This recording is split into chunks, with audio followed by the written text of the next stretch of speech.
After nearly a century, hundreds of artifacts from Peru's ancient city of Machu Picchu are heading home. On Saturday, representatives of the Peruvian government and Yale University agreed to recognize Peru as the owner of the historical artifacts. Last year, Boyd Matson of National Geographic's Wild Chronicles covered the controversy, which has been brewing for years.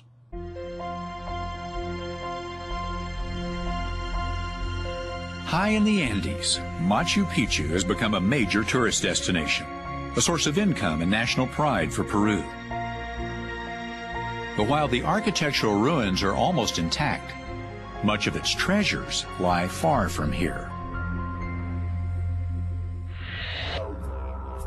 In the early part of the 20th century, the artifacts were taken to Yale University by professor and National Geographic grantee Hiram Bingham. Now, Peru wants them back. The first basic concept is all the pieces belong to the Republic of Peru and to its people. There's absolutely no doubt about that. These Peruvian treasures, on loan to the National Museum of Women in the Arts in Washington, D.C., hint at what lies in Yale's vaults and galleries. Peru maintains the university has been holding on to 5,000 artifacts for almost a century. Goods, the government says, were given to Bingham as a loan. National Geographic, which funded Bingham's excavations of Machu Picchu in 1912 and 1914, agrees.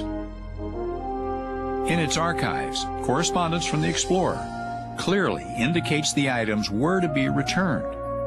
Officials here believe that despite the passage of time, the Peruvian claim is still valid. There was no doubt in our mind here at National Geographic that the artifacts that had been removed from Machu Picchu by Hiram Bingham were on loan from the Peruvian government. Those objects belong to Peru, the people of Peru, and that they should be returned. Peru is not alone in wanting its treasures back. Recently, Egypt received the repatriated mummy of Ramesses I from a museum in Atlanta. Countries once seemingly powerless to stop the plunder of their antiquities from foreign explorers are now using newfound political muscle to press for the return of priceless works of art. And they're appealing to a sense of international justice. It's the understanding of the modern world of this century that we must recognize the property of people, of their heritage, of their culture, their history, their objects. And in this case, Machu Picchu is a symbol. It's very important for Peruvians. The Peruvian case is unique in that it's documented by letters and legal agreements. But other antiquities were looted or purchased centuries ago. Their legal pedigree may be murky, documentation non-existent. In some cases, museums that have carefully protected art objects for many years feel entitled to keep them.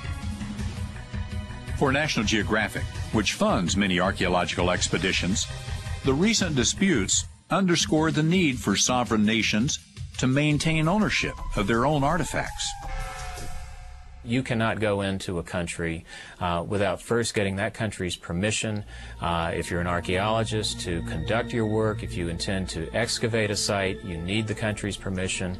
And certainly to remove objects and take them out of the country requires the express approval.